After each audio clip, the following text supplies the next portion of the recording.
to write about. Trying to figure out what it's all about. Existentialist.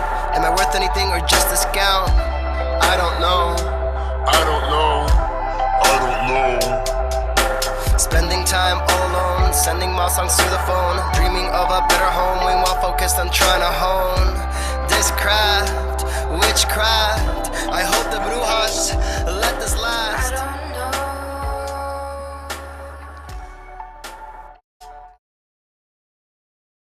That was a great sounds of Watts with Outside on WNHHLP 103.5 FM New Haven. Myself, Prestige, with my partner in crime, Long Island raised, Elm City made, EZ BlueZ is in the building. EZ BlueZ, you are better with topics more than me. What are we talking about today? Well, here's one of the most incredible things in the world, and we've seen it going on forever and ever and ever, but only really right now has it become super califragilistic. It's toxic fandom, you know, when you can love somebody and look, I will go to bat for Beyonce, but I'm not throwing blows, bro. You know what I'm saying? Like let's be real. She got an incredible voice. I'm very happy that she's married, but then I'm done. You know, but you have now this toxic fandom that like boils up. You know, it used to be bad when it was just teams.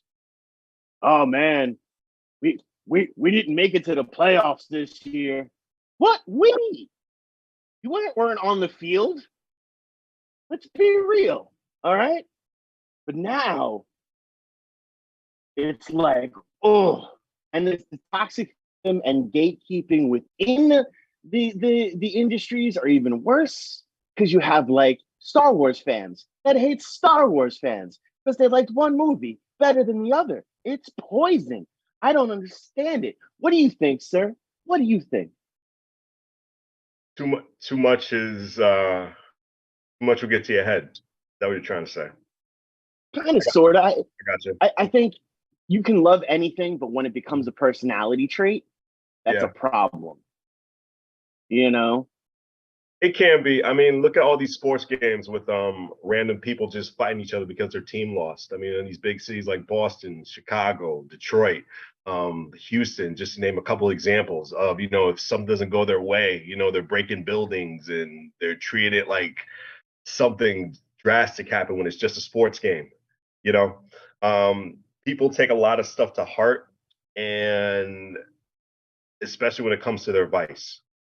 Something that's like outside of their element when it comes to, you know, fantasy like Star Wars, or, you know, even something as meaningless as a sports game. People take it too much to heart and pride. And, you know, I think they're wasting a lot of their time, which in my opinion, time is money, and just killing themselves over it. They're killing themselves over nonsense. And it's just something that just needs to be stopped. But in my opinion, it's never going to stop. It's just going to be a generation after generation after generation, unfortunately, because people take a lot of stuff too much to heart, you know? Mm-hmm. No, it that actually makes sense, and it's terrifying. I didn't even really think about it, like where it's going to project. Like usually I'll take a look, and you know, we say it on the show all the time. It's not about the pebble that hits; it's about all the waves, and the wave that, you know, those waves get bigger and bigger. I can only imagine what it's going to be like in 20, 30 years. I mean, like let's be honest. You can't like scroll through the internet and make a single comment like, I don't know, something factual, like Tom McDonald can't stay on beat, without some dude who just wants to come through and catch these hands because you hurt the feelings of the artist that not paying you. They're not paying you. In fact, you're paying to be friends with them.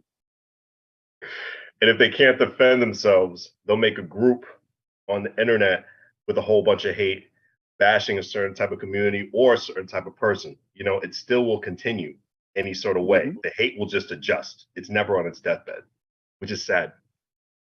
And look, man, you and I we are card carrying members of the professional wrestling. We love professional wrestling types of people. And people take that to heart all the time. Oh yeah, so much so that like. Yeah, it's just a show. It's just entertainment. You know, the more companies that are out there, the more opportunities are out there for the wrestlers. To me, that makes sense because I look at the industry as a whole. But there are some people who are like, I would never turn my TV on Wednesday because WWE does not have a show on Wednesday, and I can only watch WWE. So I don't even walk into my living room on Wednesday. No, because I can't look at my TV. Now, as I put my hand up, do you, as an independent musician doing shows throughout the state, especially Southern Connecticut and New Haven County, do you get that same amount of toxicity that you do just even performing even against performing in front of like at least 10 people, if I can barely speak? I will say that I love CT. I love CT's audience, but CT has a special type of toxic fandom that I do think is really funny. And the fact that I'm combative by nature and like not all there in the head, when I have the microphone, it's even more fun. But y'all will fight over pizza. It is funny to me. Like, it is hysterical. Like, if you mention like modern is better than Sally, someone's gonna cut you.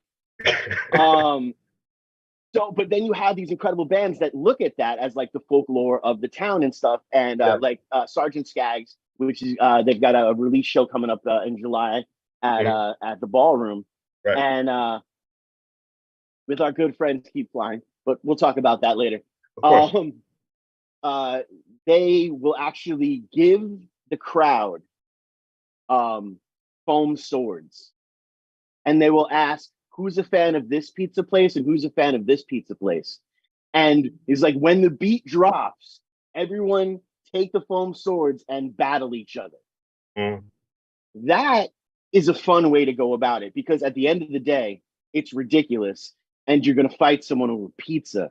You know what I mean? Like, for real, like not to be that like that guy, but there are literally people in this country starving. There are literally people in Connecticut starving, and y'all are gonna fight over pizza. Like, what? Like, one, what are you doing in your life that you're so successful that your biggest care is pizza? I'd like to know. I want to study it, or I want to maybe rob you. I'm just saying, like, be real. Well, I'm gonna plead guilty because I am a New Haven faithful when it comes to my pizza. I will defend the city. I'm not going to defend a certain type of place, but I will defend my city when it comes to my beloved pie. I will do that. That's a fact. Well, and see that again to me is not as bad. It because you're defending your city and whatever, and New York versus Chicago versus whatever. It's, do you like to eat it? I will sometimes pick a side just to tick off the other person because it's fun for me. Right. I need to entertain myself on a regular basis. That's why I had to get fidgets that are katana blades. You know what I mean? Like, I need, first of all, I need adult supervision on a regular basis. I don't get that. So I need to be able to entertain my mind as much as possible. So I will say things on purpose. I remember when we did L's party, I got to sit on the panel, and one of the questions was, "What's the best pizza, in New Haven?" And I knew you were at the door, so I wrote Elio's. And like clockwork, you hear Prestige going, "That mother." We can't say the rest of it on air, but like that's fun to me. Like, those are the fun moments, and also, like, again, I hope I really don't care. Yeah, I know you.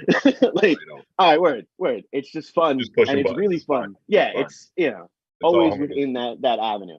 But yeah, it's just, to me, there are other things we could be focusing on. Like, again, I love how you brought up earlier in the segment, time is money. Right.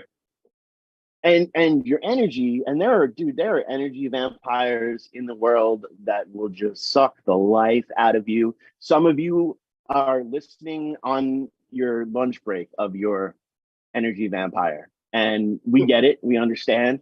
Hopefully you're listening, taking some notes, and going to build something different. When you go out and I think that might be what it is, man. We all stop living our own dreams. So now we have to live vicariously through these teams, through these musicians, through these, movies, through these books, because we stop living our own dream. So how do we, Right. as two people that have a platform such as this, how do we continue to go out there and try to help motivate people? Because now I'm looking at it as a problem and a solution. So we're gonna take a left turn, and how can we be better at helping those that are listening? I don't know if we can. Oh, I don't know if we can. My name is Preston. My name's not Jesus. I can't save everybody. So I don't know if I can save everybody. Everybody has different opinions. Everybody has different views of how they see things. I mean, if we all thought the same, this world would be incredibly boring. Some people will watch the show and in a particular guest that we have on, just bash on that Tyler guest and that whole entire sub that we provide for that guest. So, it's damn if you do, damn if you don't. We can't save everybody when it comes to their opinions, especially like if someone wants to break something because they're mad about what you said on the radio or what you said on Facebook video, you can't help that at all. So, in my opinion, I can't stop anything. I am not the problem nor the solution. I can't prevent people from what they do, especially when we have all these crazy keyboard warriors out there who will type a crazy thing. I mean, you can have a complete great story from the New Haven Independent, and then you look at the comment section, if I could speak, and you get all this hate just off an unbiased report that a great reporter does. So you really can't stop this at all. I feel I'm not the problem. I'm not the solution. I'm just a person expressing myself and giving my art to the world. That's how I feel. that was beautiful. And yeah, the comment sections are just, yeah. I mean, some people can't stop it. You really can't stop some people it, live and die by those comment sections. I had to adapt, especially becoming more of out and about personality. I had to really adapt not to look in the comment sections, because it could be the nicest thing in the world. Yeah. Your mental health will be crazy. Cutting a ribbon for a grand opening or some sort of whatever. And whoo, they say some things, and I get it, but that was kind of my point though. I'm not saying we're gonna attack the problem as per, show these people this is bad, we're gonna stand up to them. That's not what I'm saying.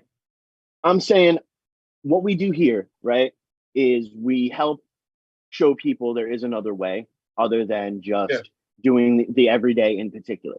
So we're giving this, we're talking about and showing how your next door neighbor can go and accomplish what they want to accomplish in their dream. We're not looking at it as the Waltons version of it. We're looking at it as the corner store version, right? And that's the stories we tell here. On WNHHLP 103.5 FM New Haven, myself, Prestige, and my partner in crime, who's expressing his opinion, Easy Blues. Go right ahead. Ooh, you are smoother than baby things. Gosh, dang, sir. God dang, that was amazing.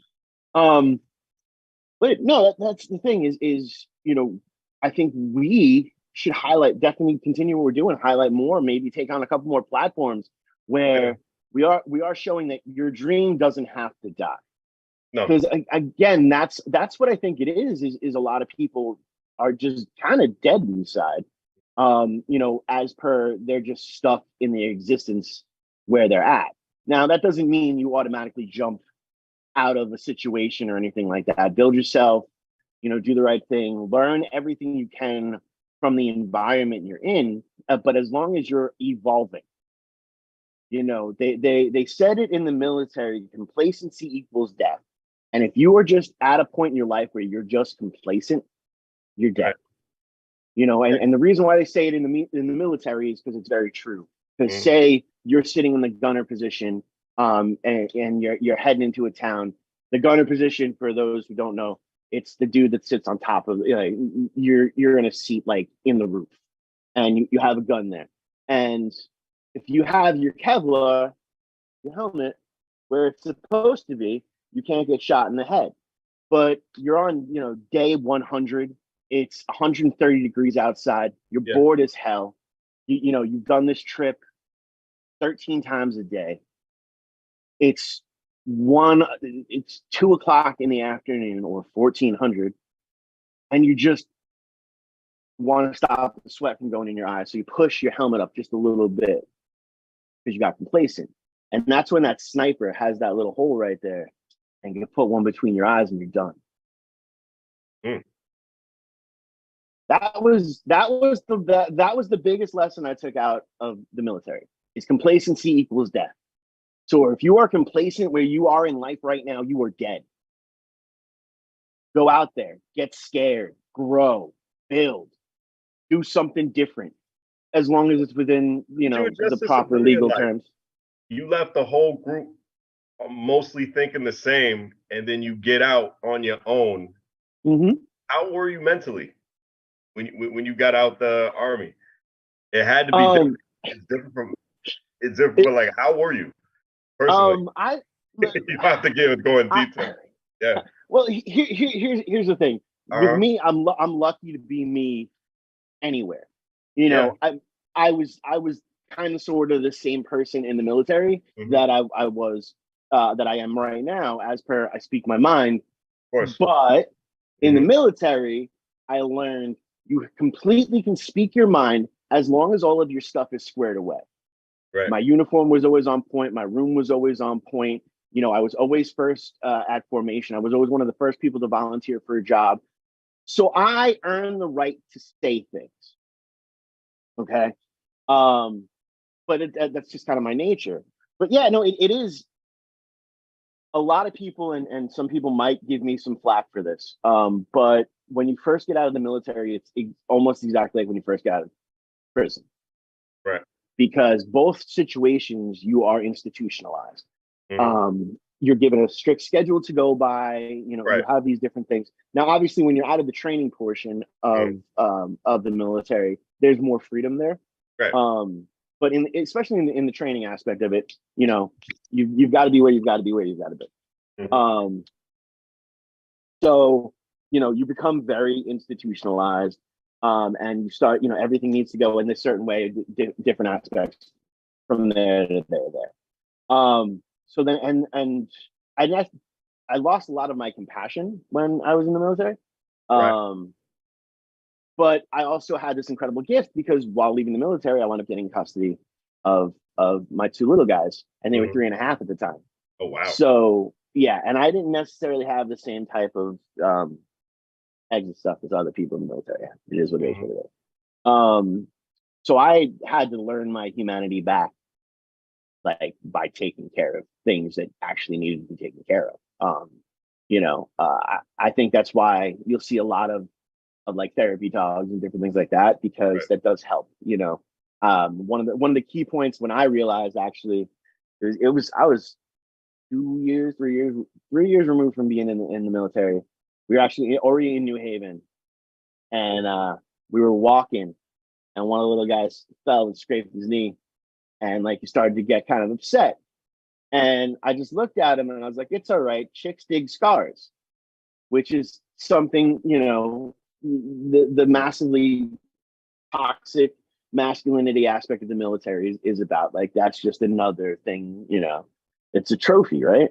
And then I realized that this is a child that just scraped its knee, and so I had to like actually be like, oh my gosh, are you okay? But I remember that's like the first time my brain actually switched. And I thank whoever you want to thank every single day that happened. Me getting them and stuff, because I don't know, man. There was a point I thought I was going to go career, because it was easy. Not easy as per, all of this physical stuff or anything like that. Military is a very tough job. It was easy for me because it gave me an excuse to shut my brain off. I didn't have to think in the military. They told me what foot to put down and when. I could live on autopilot. That is dope. That is dope. My liver, though, is also super, super happy that I'm no longer in the military. Because, yeah. Stuff we can't say already, I understand. Whew. There was across the street from the barracks in Georgia was bowling alley with a bar. It was walking distance. It was walking distance. And I was ordnance on a signal base. So we looked like we looked like we were in the trailer park. And man, nothing looked more trailer park than the fact that there was a bowling alley and just watching us stumble back. Oof, it was bad. Oh, so bad. Oh, I miss those times so much. Oh. That'll be a lot of different views from the Army too. Was there any toxic fandom in there? Um, I'm just saying. no, it's really we got a because, lot of parties, not just two. You know. right. No, but well, that's the one thing that I have to say. Mm. That I really truly appreciated about the Army. Again, it told you what to think and when. Yeah. You are employed by the President of the United States of America. No matter who that president is, that is your boss. In public, you do not have an opinion about what is going on and who is that person or anything like that, because your representation of the aspect. I remember going on a leave, and there was some stuff going on. I believe we had just killed. Well, not we.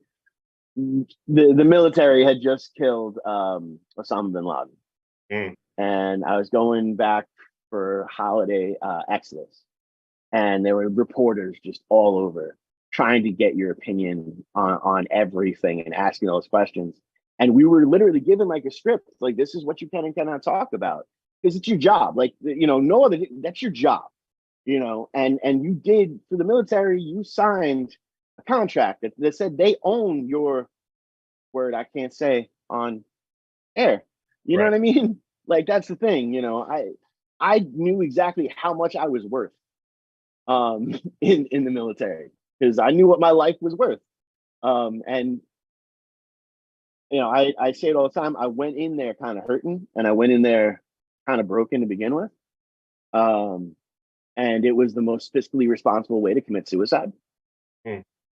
Because if I died in war, my kids would get $500,000. Yeah. See what I'm saying? Made sense to me. I didn't necessarily want to be around anymore. And dad dying in a bar is horrible, but dad dying as a war hero, that's the story, home. Like that's what you want to bring back, bro. So that's how broken your brain can get, just so y'all know.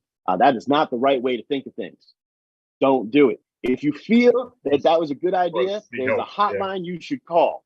It's a 1-800 hotline, suicide prevention. But it is still Men's Mental Health Month, so we're within the parameters of being able to say it. But that was the real reality for me. Like there was no. When I say I was going to be a lifer, I was going to be a lifer. I was either going to like turn my entire soul into military, or I was living that Bon Jovi song, bro, and going out in a blaze of glory, man. I'm just saying, but also kind of like that's how we grew up, though. Like honestly, like I watched the 18. The 18 was like that's what I wanted to do.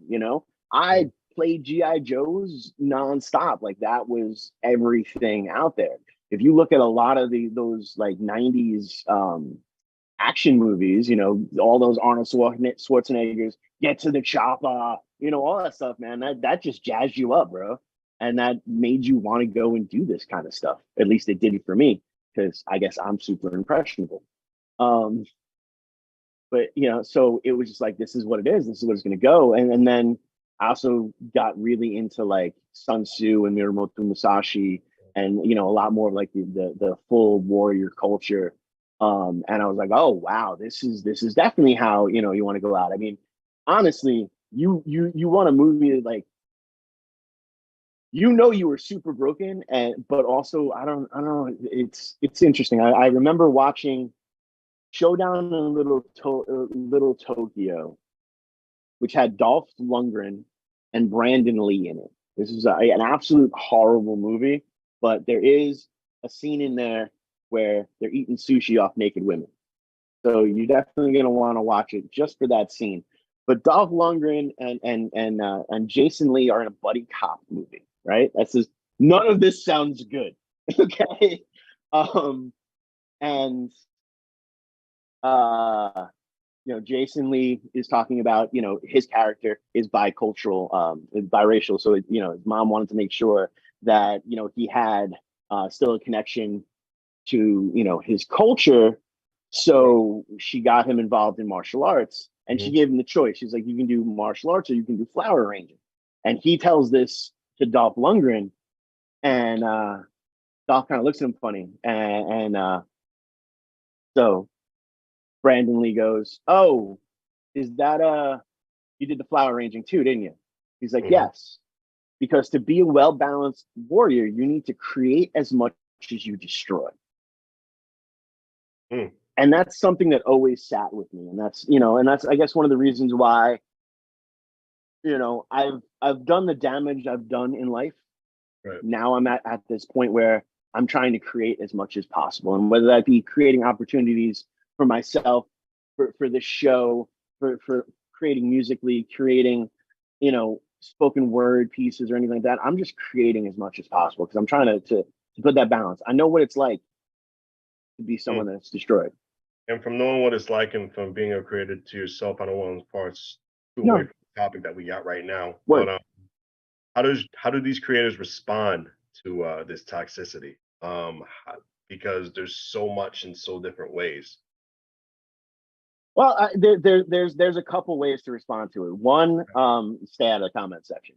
But the problem with that, though, especially if you are an internet creator who's out there right now, Right.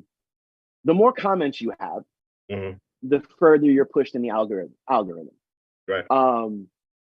So, and the more engagement you have, you can actually wind up making more money off of this. And this is ways you can go viral as per, massaging the algorithm as much as possible. And to massage that algorithm, you have to put in just as much as you're getting out. So you have to comment back.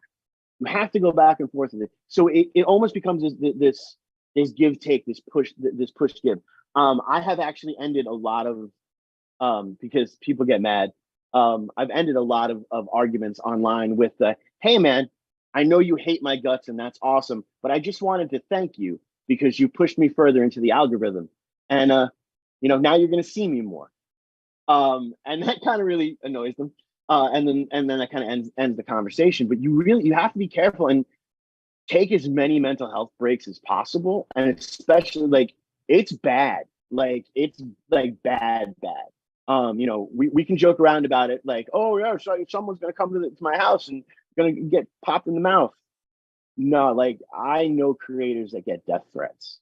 I know creators that have had their address leaked, their phone number leaked. I know creators that have gotten pictures of their kids going to school. Yeah. And it's bad. It's bad. And the weirdest part about it, and here's where the internet's gonna cut out on me real quick because I'm about to speak the truth.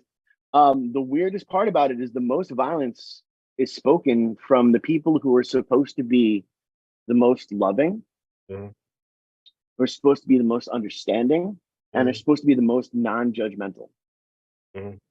We have this in, I guess, going full circle, we have this severe problem in this country right now, with toxic fandom. Toxic fandom is gross, especially now when you break it down into a political aspect. Especially now when you line between healthy fandom and toxic fandom. What's the difference between it? Well, healthy fandom, it doesn't become a part of your personality.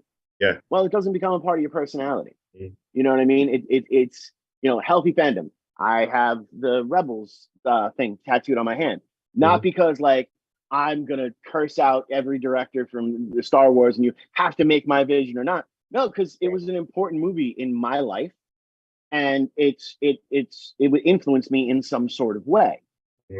Do I give two squirts of anything about the next thing that's going to come out? Not really. I'm going to see it, and I'm going to be honest about it. You know, that's one of the things. Hello? See, I told you, it's gonna cut out on me. Told you, I warned you.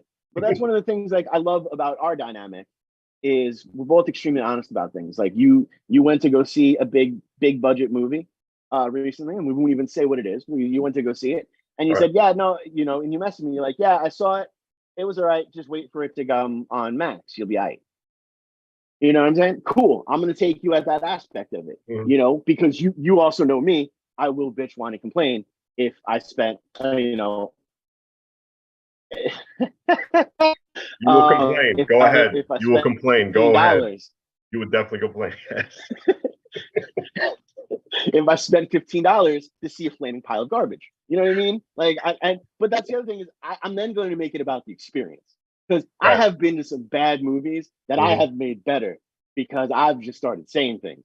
Like I remember going to see Legally Blonde in the Right. theater, and something really stupid was said on the screen, and you Mhm. just hear me in the crowd go, "Oh, dope!" and I whack myself in the forehead, and the entire theater erupts in laughter, and they had a great time because I was saying, and then when you encourage me, I'm going to say some things, but again, there's also that fine line as well, because there's a fine line from entertainment and offensiveness.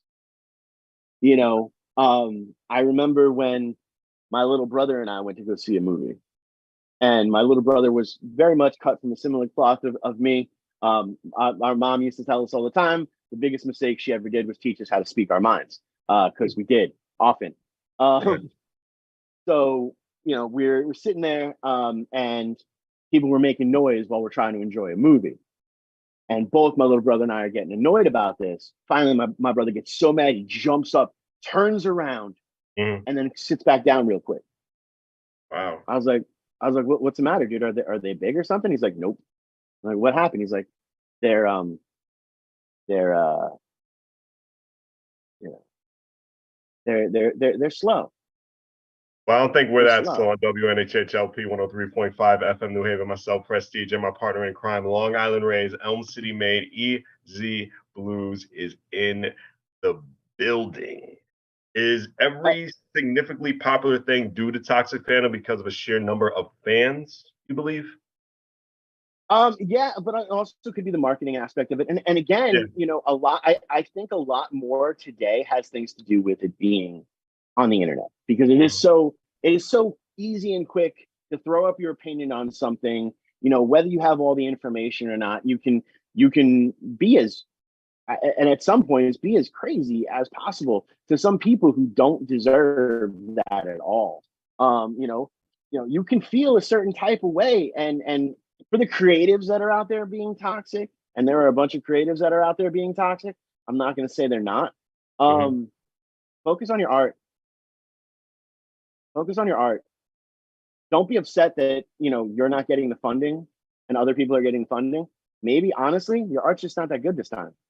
Go make better art. Go be bulletproof. I say this all the time. You be bulletproof. The reason why I could say what I needed to say in the military is because my uniform was squared away. I was bulletproof. So I had a voice. You know, Mhm. is your art bulletproof? Is your product bulletproof? Because if it is, then there will be success there.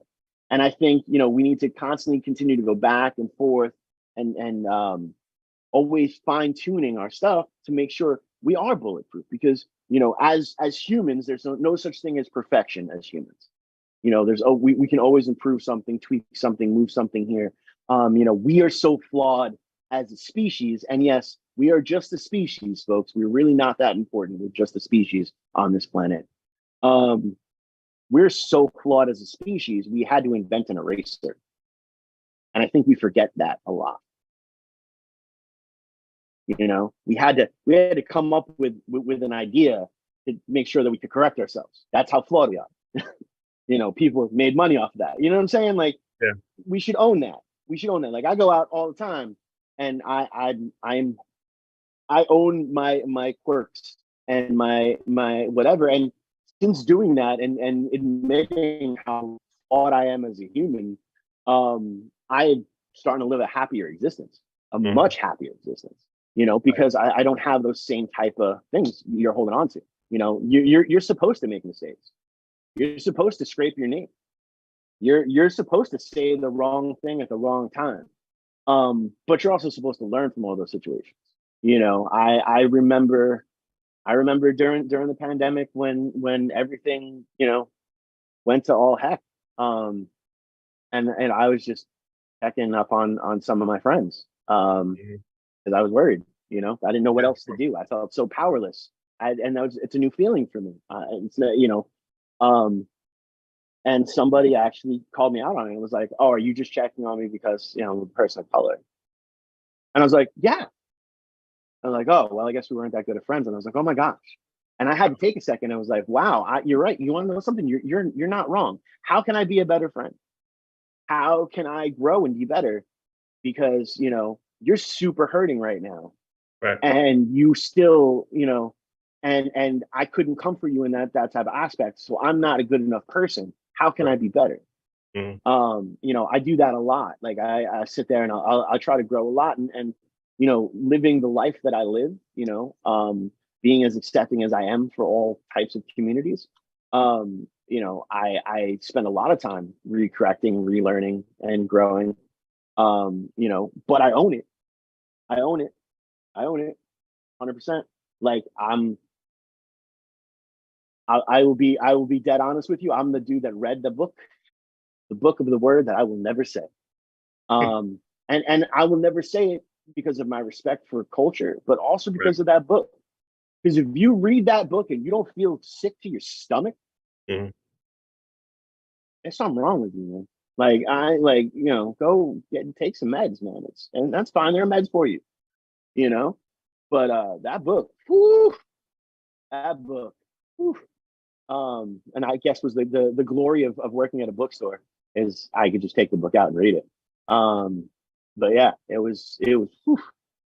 But you have to be open. Like I'm always open to feeling a little bit uncomfortable, you know, and that's a good way to get away from like the toxicity of things is, you know, it comes to the point where this is the place where you feel most secure.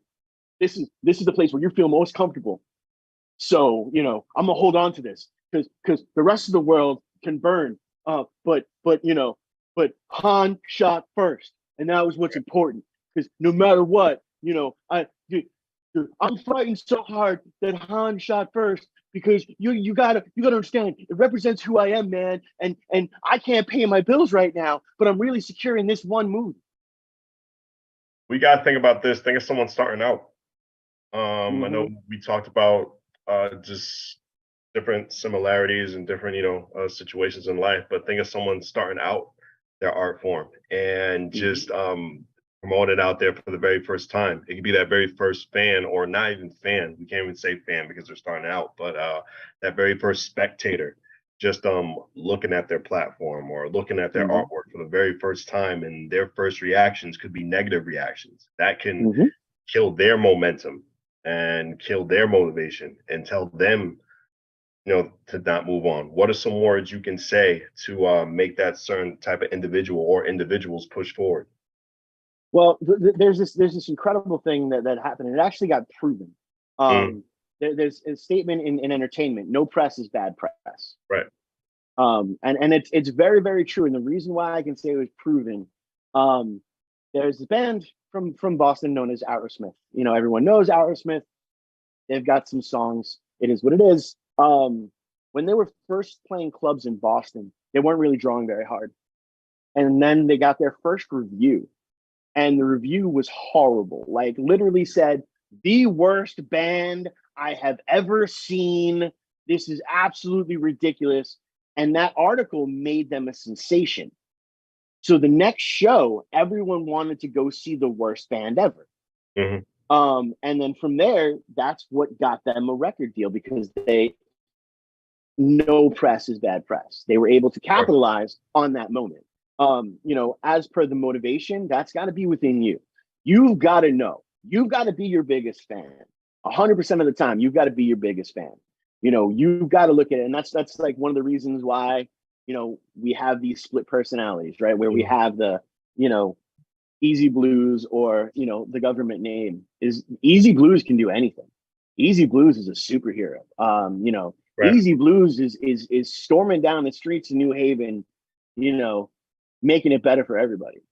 The government name is the one that has to stay in his bed for a little bit too long because the world is really scary out there.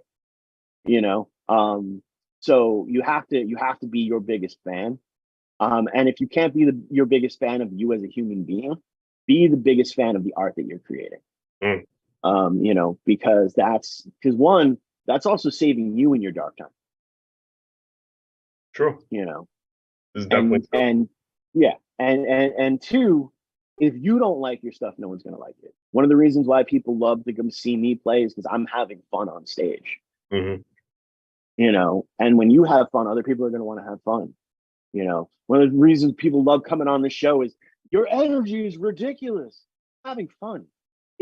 I could be breaking bricks right now. You know what I mean? Like I could be doing DoorDash right now and being cursed at, but I'm having fun. And also understand that success is not MTV Cribs, man. That is the super end goal of the perfect Scooby-Doo ending. Success is being able to do your art every single day and to be able to build a life off of that. Mm-hmm. I remember being 12 years old and listening to the radio and understanding that, and whatever, I was a lonely kid, it is what it is. My only friends were in the radio.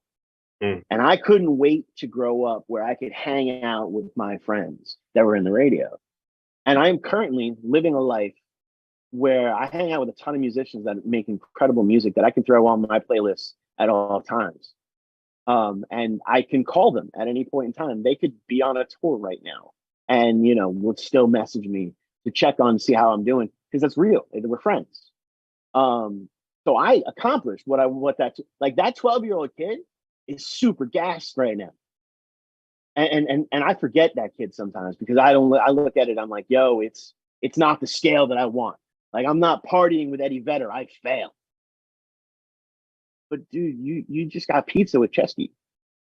You know what I mean? Like you home, like, you just got a hug from Mark Lyon. You just talked music theory with Walker and Mike. That's dope. It is dope. But what's not dope is we're closing out very soon. Easy. Any final thoughts on this topic that we discussed today? You can't take life too seriously. Honestly, that's really what it comes down to. Whether it be the thing that you love, I'm not saying don't love something. I'm saying love it with your whole heart. Don't make it part of your personality. And for the creatives that are out there and navigating it, massage the algorithm, use the negative to get as far as you can, but then also take mental health breaks. Understand that these people aren't actually mad at you. They're just mad. And if they in their head, they have a justifiable reason to be mad. And if you can find that original point of hurt and try to help them at that point, but more power to you. But also kick rocks. It's cool. I am not, as the amazing Miles Bolin has stated, I am not for everyone. And it's okay. It's okay. Not everyone has to like me. I love that. Oh, it's so freeing. It's so freeing. So freeing. So yeah. Be you. They'll adjust. They will adjust. On WNHHLP 103.5 FM New Haven, myself, Prestige, and my partner in crime, Long Island Rays, Elm City Made, EZ Blues is in the building. Thank you, everybody. Appreciate y'all. Thank you.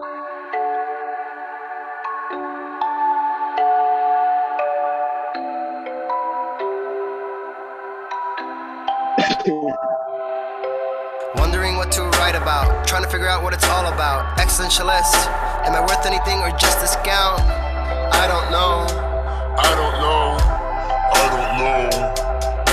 Spending time all alone, sending my songs to the phone, dreaming of a better home, while focused on trying to hone this craft, witchcraft. I hope the brujas let this last.